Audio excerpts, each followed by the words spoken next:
एक गांव में एक गरीब किसान रहता था। वह बहुत ही ईमानदार और मेहनती आदमी था। वह अपने छोटे से खेत में काम करता और बहुत ही खुश रहता था। पूरे गांव में किसान की ईमानदारी के बहुत ही चर्चा थे। उसका एक दोस्त था जो उस गांव के राजा के यहाँ सिपाही का काम करता था।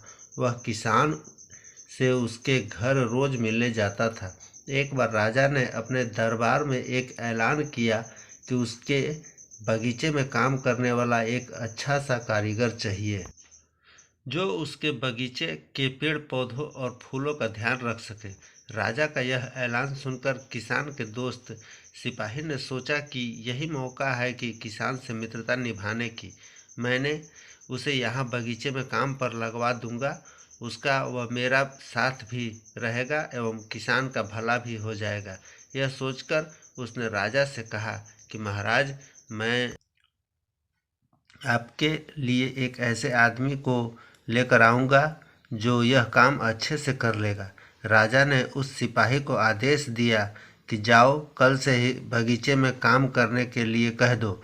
उसी वक्त वह सिपाही अपने दोस्त किसान के पास पहुंच गया और उसने किसान को बगीचे में के काम की सारी बात बता दी और किसान ने भी काम करने के लिए खुशी खुशी हाँ कर दिया।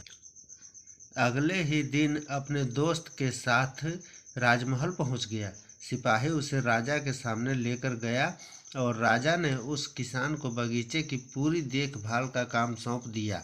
राजा ने कहा, तुम अगर पूरी ईमानदारी के साथ काम करोगे तो तुम्हें 50 सोने की मुद्राएं हर महीने दूंगा। किसान खुशी खुशी बगीचे में काम करने के लिए हाँ कर देता है और वह उसी वक्त बगीचे में काम करने लगा। किसान बगीचे में बहुत दिल लगाकर काम करता था। कुछ दिन बीत गए। किसान ने बगीचे को बहुत सुंदर व हरा भरा बना दिया। राजा को उसका काम बहुत पसंद आया। एक दिन किसान बगीचे में कुछ खुदाई कर रहा था तो उसने जमीन के नीचे कुछ महसूस किया। तो उसने खुदाई की तो देखा वहां नीचे एक बड़ी सी संदूक थी। किसान ने वह संदूक बाहर निकाला और खोला तो क्या देखा, वह सोने और चांदी से भरी हुई थी।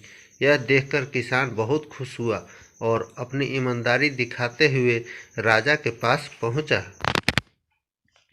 राजा किसान की ईमानदारी देखकर बहुत खुश हुआ और उसके साथ वहां गया जहां किसान ने खजाना निकाला था।